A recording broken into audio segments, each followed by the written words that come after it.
ஆண்டவருடைய ஆவி என்மேல் உள்ளது, ஏனெனில் அவர் எனக்கு அருள் பொழிவு செய்துள்ளார். ஏழைகளுக்கு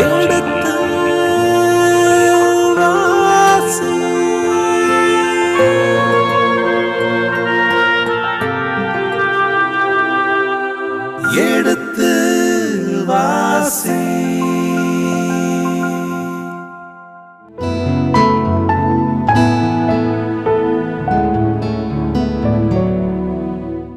இனி இதயங்களே எடுத்து வாசி நிகழ்ச்சியில் சாமுவேலின் முதல் புத்தகத்துடனான விவிலிய விளக்கங்களுக்கு செவிமடுத்துக் கொண்டிருக்கின்றோம். கடந்த பகுதியின் தொடர்ச்சியை இன்று தொடங்குவோம். வாருங்கள் நிகழ்ச்சிகள் செல்வோம். உங்கள் சார்பாக தந்தை அவர்களுக்கு வணக்கம் சொல்லி நிகழ்ச்சியை தொடங்குவோம். வணக்கம் தந்தை அவர்களே.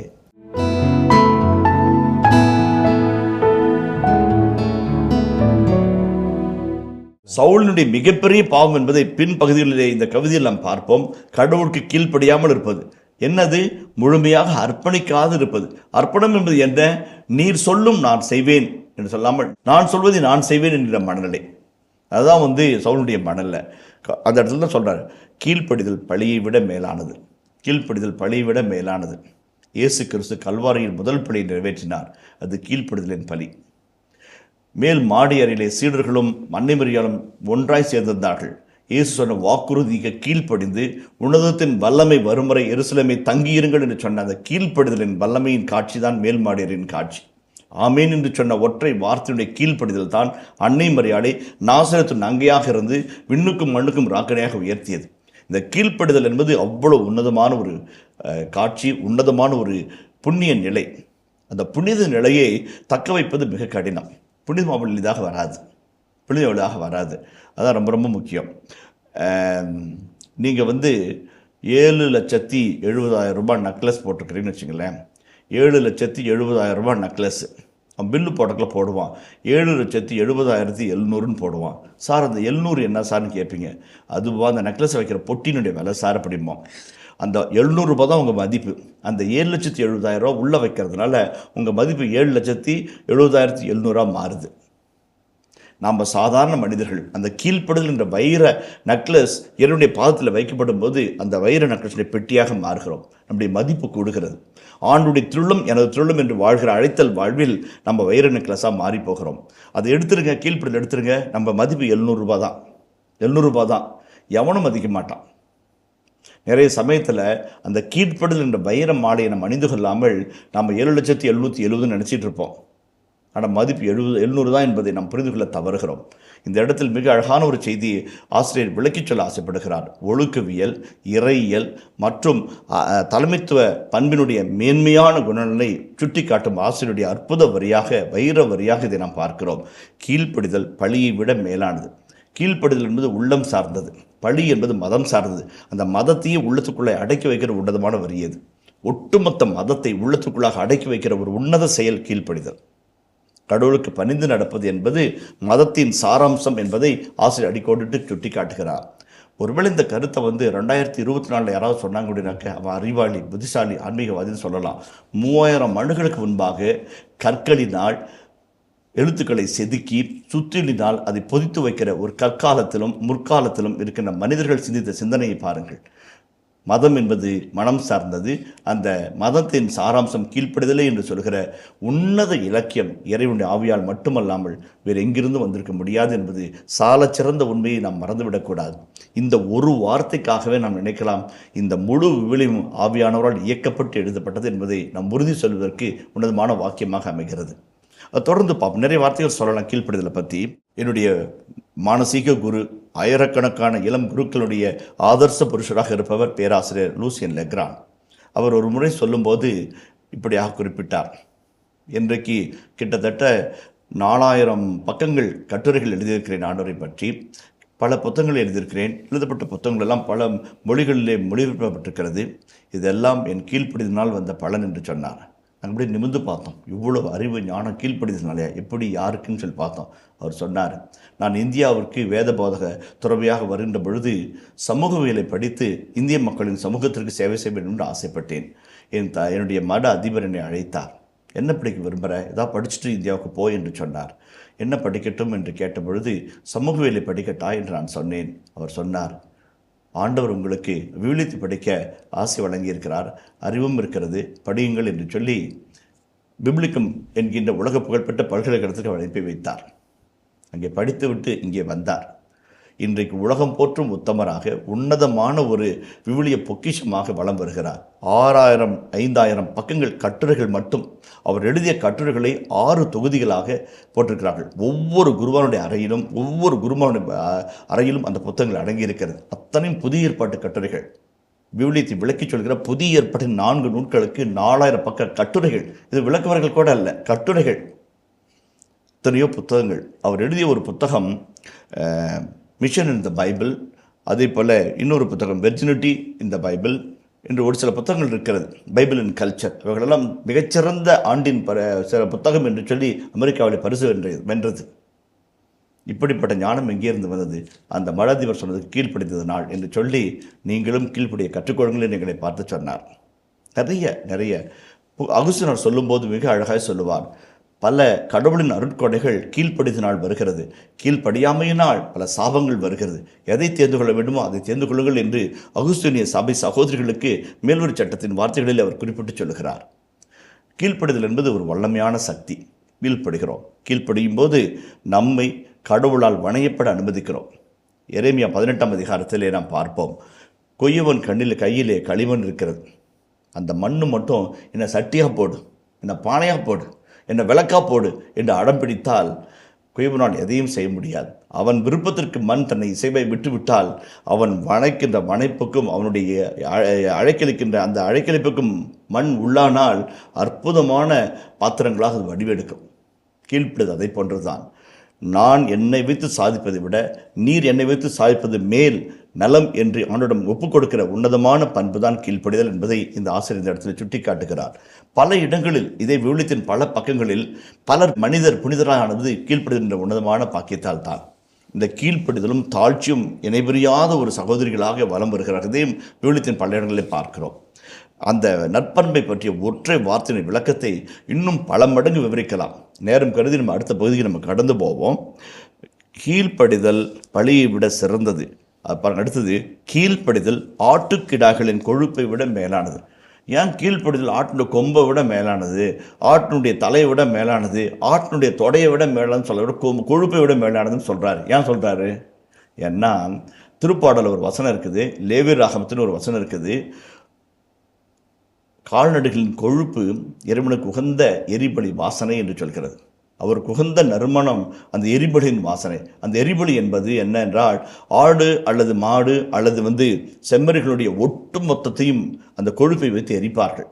அந்த எரியும்போது வருகின்ற நறுமண புகை ஆண்டுக்கு உகந்த வாசனை என்று விவிலியத்தின் இடங்களில் சுட்டி காட்டப்படுகிறது. ஆகவே தான் ஆடுகளின் கொழுப்பை விட, ஆட்டுக்கிடாய்களின் கொழுப்பை விட அது பழிப்பொருளுக்கு போக வேண்டியது.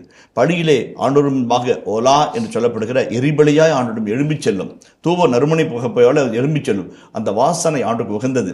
இந்த இடம் சொல்லுது, அப்படிப்பட்ட வாசனையோட மேலானது கீழ்ப்படிதல் என்று சொல்லி அந்த வசனம் அடிக்கோடிட்டு சொல்லுகிறது. அடுத்தபடியாக நாம் கடந்து போவோம். 23ஆம் வசனம் சற்று கடினமான வசனம். மேலே இறைமனத்தை சொல்லி சுட்டி காட்டிய ஆசிரியர் 22ஆம் வசனத்திலே மனித மனத்தை 23 சுட்டி காட்டுகிறார். மேலே இறைவன் கீழ்ப்படியும் மனம், புனித மனம், அங்கே இறைவன் வாழ்கிற மனம், அங்கே இறை தொழுவதற்கு இடம் உண்டு, அது மதத்தை தாண்டியது, மனிதத்தை சார்ந்தது, மனதை சார்ந்தது எல்லாம் விளக்கி சொன்ன ஆசிரியர் கீழ்ப்படியாத ஒரு மனத்தை பற்றிய ஒரு செய்தியை நெகட்டிவ் கேட்டகரியில் சொல்கிறார். மேலே பாசிட்டிவ் லாங்குவேஜ், கீழே நெகட்டிவ் லாங்குவேஜ். அதை நம்ம பார்ப்போம். 23 வாசிப்போம். கலகம் சூனியத்திற்கு நிகரான பாவம், முரட்டுத்தனம் சிலை வழிபாட்டுக்கு ஒப்பான குற்றம். மொத்தம் அந்த 23ஆம் வசனத்திலே 4 வரிகள் இருக்கிறது. 2 வரிகள் கலகம், முரட்டுத்தனம், சிலைபாட்டுக்கு ஒப்பான குற்றம்னு 2 வாக்கியம் இருக்குது. இன்னும் 2 வாக்கியம் அது வினை எதிர்வினையாக வருகிறது, தீர்ப்பாக வருகிறது. ஒட்டுமொத்த கவிதைக்கும் முத்தாய்ப்பாக வருகிறது. நீர் ஆண்டவன் வார்த்தையை புறக்கணித்தீர், அவரும் முன்னே அரச பதவியிலிருந்து ஒரு வார்த்தை பயன்படுத்துகிறார், தூக்கி எறிந்து விட்டார், நீக்கி விட்டார். அதான் மொழிபெயர்ப்பு. இப்போ இந்த 23ஆம் வசனத்தினுடைய முதல் பகுதியை பார்ப்போம். கலகம்னா என்னங்க? கலகம்னா என்ன? ஸ்மூத்தாக ஒன்று போயிட்டுருக்கிறத நிறுத்தி வேறு மாதிரி திரித்து அங்கே குழப்பத்தை உருவாக்குறது கலகம். ரிபெல்லின் ஆங்கிலத்தில் சொல்கிறாங்க, ரிபெல்லின் தான் சொல்லுவாங்க. மெரி என்ற எபிரேய மொழியில் ஒரு வார்த்தை இருக்கிறது, அது திமிர்றது. அதான் கலகம். அது எக்ஸாக்டாக சொல்லியிருக்கிறேன். அந்த மெரின்ற வார்த்தைக்கு வந்து நான் விளக்க சொல்லியிருக்கிறேன். என்னன்னாக்க, நம்ம ஊரில் எருதுங்க வளர்த்துவோம். சின்ன சின்ன கண்ணுக்குட்டிங்களுக்கு தட்டை போட்டு வைக்கால போட்டு அப்படி மேய விட்டுருப்போம்.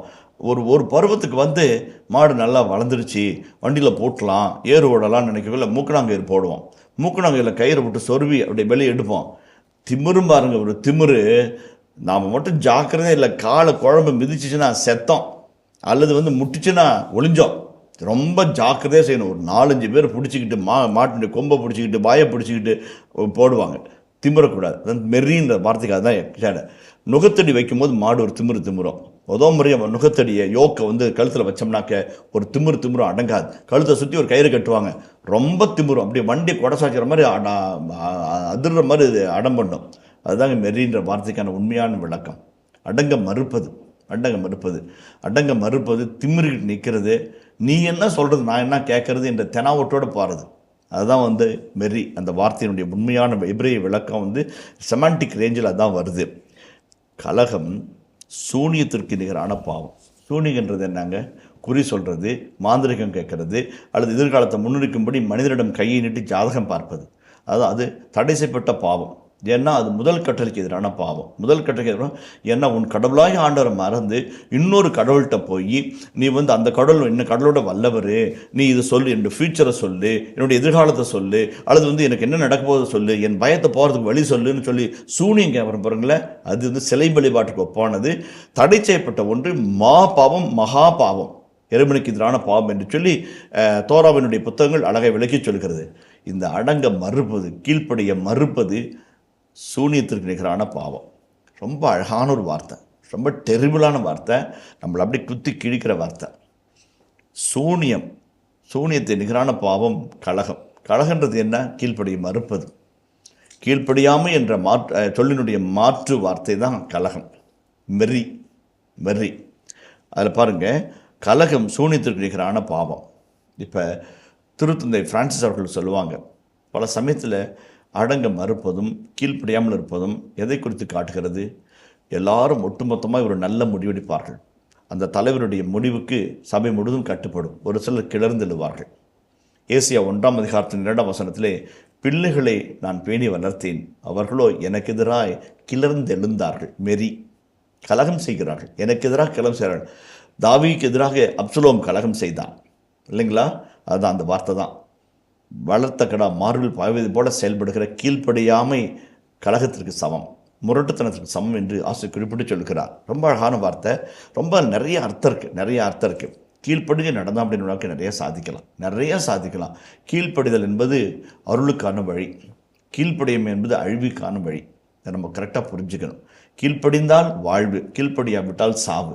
இதைத்தான் வந்து யோசுவா சொல்கிறார், இன்று உங்கள் முன்பாக வாழ்வையும் சாவையும், நன்மையும் தீமையும், ஆசையும் சாபத்தையும் வைக்கிறேன். நானும் என் வீட்டாரும் வென்றால் ஆண்டவரையே தொழுவோம், அவரையே வழிபடுவோம், அவருக்கே கீழ்ப்படிவோம் என்பார்கள். நீங்கள் சூஸ் பண்ணிக்கங்க என்று சொல்வார். அந்த மோவாப் பள்ளத்தாக்கிலே உடன்படிக்கையை புதுப்பிக்கும் நிகழ்வில் அவர் சொல்வார். அதுதான் கீழ்ப்படிதல் என்பது வாழ்வுக்கான அருளுக்கான வழி என்பதை நாம் மறந்துவிடக்கூடாது. மார்கரீத்து மரியம்மாளுக்கு இயேசு திருதி ஆண்டவர் தன்னுடைய பக்தி நிலையில் பலமுறை இறுதியை திறந்து காட்டி அவர் அன்பு செய்து காட்சி தந்திருக்கிறார். மார்கரீத்து மரியம்மாள் தன் சபை தலைவிக்கு எதிராக கீழ்ப்படியாமல் ஒரு சில காரியங்களை செய்வார். என்ன காரியங்கள் என்றால், ஆண்டவருக்கு நான் பரித்தியாக முயற்சியிலும் என்னுடைய ஒருத்தல் முயற்சியிலுமாக கட்டில் மேலே நிறைய முள்ளை போட்டு அதில் படுத்துக்குவார். ரத்தம் சொல்ல தூங்குவார், தூங்காமல் முடிச்சுட்டு கதறுவார், அல்லது படுக்கை கீழே கற்களை வைத்துக்கொண்டு அதுமேல் படுத்துக்கொள்வார். இதை கவனித்த தலைமை சகோதரி சொன்னார், மேகி உடம்பு ரொம்ப வீக்காக இருக்குது, சாப்பிடவும் மாட்டேங்கிற, நிறைய உபவாசம் இருக்கிற, இந்த கல்லுலையும் முள்ளும் படுக்கிற, சாப்பிடாமல் இருக்கிற, தூங்காமல் இருந்தீங்கன்னா உடம்பு பாதிக்கப்படும், ஆண்டவருக்கு நிறைய சேவை செய்யணும், மக்களுக்கு நிறையா ஆண்டு ஆசிரியரை விளங்கணும், இதெல்லாம் செய்யாதன்றார். அந்த அம்மா கீழ்ப்படியாமல் அந்த தவ முயற்சிகளை மேற்கொள்ளும். அப்போ ஒரு அழகான ஒரு வாக்கியம் அந்த மார்கரீத் மரியம்முடைய குறிப்புகளில் சொல்லுது. இறுதி ஆண்டவர் சொல்கிறாரு, உன் சபை தலைவிக்கு கீழ்ப்படியாமல் செய்கின்ற புண்ணிய காரியங்கள் அழுகிய பழங்கள் போல் என் முன்பாக இருக்கிறது என்று அவர் சொல்வார். ரொம்ப அழகான வார்த்தை அது. கீழ்ப்படியாமல் செய்கிற புண்ணிய காரியங்கள் கூட எனக்கு அழுகிய பழங்களைப் போல் இருக்கிறது. கனிந்த பழத்தை குடித்தால் மகிழ்வு, அழுகிய பழங்களை குடித்தால் அவமரியாதை. நீ கீழ்ப்படியாமல் செய்கிற புண்ணியங்கள் கூட அழுகிய பழங்கள் போன்றுதான் என்பாக தெரிகிறது என்று சொல்வார். ரொம்ப அழகான வார்த்தை. புண்ணியமாக இருந்தாலும் கூட கீழ்ப்படுதலோடு செய்ய வேண்டும், ரொம்ப ரொம்ப முக்கியம். இன்றைக்கு பல இடங்களில் பல இறையியலாளர்கள் ஹோலி டிசொபீடியன்ஸ் என்று சொல்வார்கள். ஹோலி டிசொபீடியன்ஸ், நீதிக்காக வரும்போது, நீதி மறுக்கப்பட்ட நிலையில் மக்கள் சட்டங்களை ஏற்றும்போது ஹோலி டிசொபீடியன்ஸ் என்று சொல்வார்கள். அது மாற்றுக்கிறது, அதை பற்றி நான் பேசவில்லை. மாறாக இயல்பு நிலையில் வாழ்கிற ஆன்மீக நிலையில் கீழ்ப்படுதல் என்பது மிக உன்னதமான காரியம். பல காரியங்கள், பல நன்மைத்தனங்கள், பல இறை திட்டங்கள் கீழ்ப்படுதலினால் சாதிக்கப்பட்டவை. எல்லா சபை நிறுவனர்களையும் சபை தலைவர்களையும் சிந்தித்து பாருங்கள். கீழ்ப்படுதல் மக்கள் துன்ப காலத்தில் பருகியவர்கள், கிளர்ந்தெழுந்தவர்களோ கலகம் செய்தவர்களோ ஆண்டுடைய அருளை பெற்றுக்கொள்ளவே இல்லை, அதற்கு தடையாகத்தான் இருந்திருக்கிறார்கள். இந்த பகுதி மிக அழகான ஒரு இறையலை உள்ளடக்கிய ஒரு பகுதி. அதுதான் நம்ம அது கண்டுகொள்ள அழைக்கப்படுகிறோம். கலகம் சூனியத்திற்கு நிகரான பாவம். சில சமயத்தில் ஒரு சிலர் இருப்பாங்க, ஒரு சில இடத்துல கிளர்ச்சி செய்வாங்க. பணிந்து நடக்க துணிவில்லாமல் மறைமுகமாக இருந்து தூண்டிவிட்டு மனநிலைகளை சிதறடிக்க வைக்கிறது. அமைதியான சூழலில் குழப்பத்தை வருவிக்கிறது. நீங்கள் சொன்னீங்களே, அமைதியான சூழலை குழப்பம் ஆரம்பித்து அந்த இடத்தில் அமைதியற்ற தன்மையை மாற்றுவது, மகிழ்ச்சியை குலைத்து அந்த இடத்தில் வறட்சியும் வெறுமையும் உருவாக்குவது.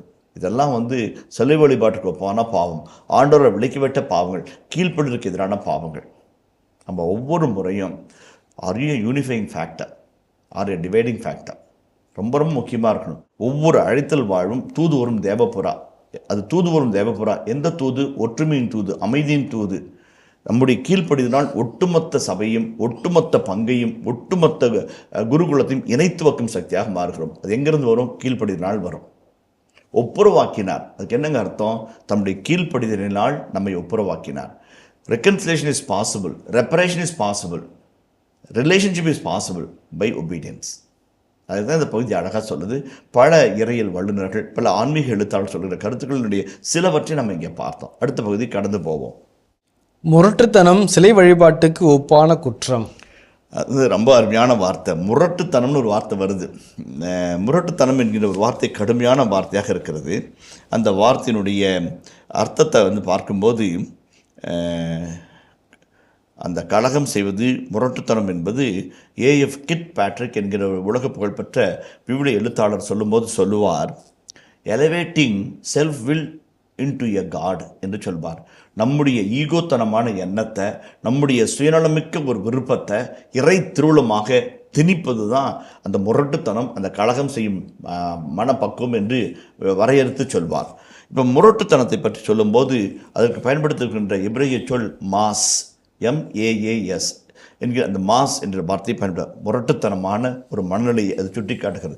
அந்த முரட்டுத்தனம் உடல் சார்ந்ததோ பலம் சார்ந்ததோ அல்ல. ஆன்மீகத்தில் இருக்கிற அடமன்சி, ஸ்பிரிச்சுவல் அடமன்சி, ஸ்பிரிச்சுவல் அரகன்ஸ் என்று சொல்லுகிற தன்மையை அது சுட்டி காட்டுவதாக இந்த இடத்துல நாம் பொருள் கொள்ள வேண்டும். முரட்டுத்தனத்திற்கு எபிரேய வார்த்தையாக அவோன் என்ற வார்த்தை வருகிறது. அந்த வார்த்தை கிளர்ந்தெடுதல், ஆண்டவருடைய சட்டத்திற்கு கீழ்ப்படிய மறுப்பது, அடங்க மறுப்பது என்கின்ற கழக வார்த்தையை தான் இந்த இடத்திலும் பயன்படுத்துகிறார்கள். ஏறக்குறைய இரு வார்த்தைகளின் பொருளும் ஒன்று, செமாண்டிக் ரேஞ்ச் ஒன்றா தான் இருக்குது. கிட் பேட்ரிக் என்கின்ற எபிரேய வல்லுனர் மீண்டும் ஒரு முறையாக குறிப்பிடுகிறார், ப்ரொமோட்டிங் செல்ஃபில் இன்டு எ காட். ஏறுவதை தான் செஞ்சான். என் அரியாசனத்துக்கு சரியாசனமா? யூதர்களின் அரசன் என் மாளிகையில் பிறக்க வேண்டும், மாடுடைய தொழுவத்தில் பிறந்திருக்கிறதாக செய்தி வருகிறது. அவர்கள் யார் என்று கண்டுபிடிக்க முடியவில்லை. வெட்டி வீழ்த்துங்கள் அத்தனை பேரையும். கடவுளைப் போல ஆக்க நினைக்கவும் அழிக்க நினைக்கவும் நினைக்கிறான். அதே பெரிய ஏரோது பட்டாடை முடுத்தி மணிமூடம் தாண்டி செங்கோலை தாங்கி அரச கட்டில் அமரும்போது கடவுளைப் போல் இருக்கிறாய் என்று புகழ்ந்தபோது நான் கடவுள் நினைத்தான். ஆண்டவனை தண்டிக்க அவன் புழுத்து செத்தான் என்ற வார்த்தை வருகிறது. கடவுளைப் போல தன்னை ஆக்கிக் கொள்வது, நம்முடைய சுய விருப்பத்தை, நம்முடைய சுய சார்பு எண்ணத்தை கடவுளின் திருவுளமாக மாற்றிக்கொள்வது, ப்ரொமோட்டிங் அவர் செல்ஃபில் இன்டு எ காட் என்று அந்த ஆசிரியர் வரையறுத்து சொல்கிறார். முரட்டுத்தனத்தை, என்னுடைய அடமன்சியை, என்னுடைய அடம்பிடிக்கும் தன்மையை, என்னுடைய எண்ணம் சார்ந்த வைராக்கியத்தை கடவுளின் திட்டம் போல முன்னிறுத்துவது தான் இந்த முரட்டுத்தனம். கடுமையான வார்த்தை அவ்வோன் என்கிறார்கள். இன்னும் ஒரு சில இடங்களில் மாஸ் என்ற வார்த்தையும் பயன்படுத்தப்படுகிறது. இது இரண்டுமே முரட்டுத்தனத்திற்கான எண்ணம். இப்படிப்பட்ட பிடிவாதம் மிக்க, கடவுளின் திட்டத்திற்கு அர்ப்பணிக்காத, தன்னை கையளிக்காத ஒரு நிலை எதை குறித்து காட்டுகிறது? அந்த வசனத்துடைய பின்பகுதியை வாசிப்போம். முரட்டுத்தனம் சிலை வழிபாட்டுக்கு ஒப்பான, சிலை வழிபாட்டுக்கு ஒப்பானது. இப்போ பாருங்க, ரொம்ப அழகாக இருக்குதுங்க. எண்ணிக்கை நூல் 11:20 வாசிப்போமே. அது உங்கள் மூக்கில் வெளிவந்து உங்களுக்கு திகட்டிப் போகும் வரை 1 மாதம் முழுவதும் உண்பீர்கள். ஏனெனில் உங்களிடையே இருக்கும் ஆண்டவரை நீங்கள் புறக்கணித்து விட்டீர்கள். ஆண்டவர் புறந்தள்ளுவது, ஆண்டவர் வேண்டாம் என்று சொல்வது. எரேமியா 2:13 இருக்க செய்தி நம்ம ஏற்கனவே வாசித்தோம். ஆண்டவர் வேணான்னு சொல்றது உயிருள்ள ஊற்று, தண்ணீரே தேங்காது ஓட்ட தொட்டிகளை தங்களுக்காக கட்டிக்கொள்கிறது, புறக்கணிக்கிறது. அதான் அது முரட்டுத்தனமான பிடிவாதம். எங்களுக்கு அது வேண்டாம், இதுதான் வேண்டும் என்கின்ற ஒரு முரட்டுத்தனத்தை அந்த சந்திக்கிறோம். 14:31 எண்ணிக்கை நூல். ஆனால் இரையாக விட போவதாக நீங்கள் கருதிய உங்கள் குழந்தைகளை நான் கொண்டு போய் சேர்ப்பேன். நீங்கள் இழிவாய் எண்ணிய நாட்டை அவர்கள் கண்டறிவார்கள். அந்த முறையிட்டார்கள் என்ற ஒரு வார்த்தை வரும் அந்த இடத்துல 14:31.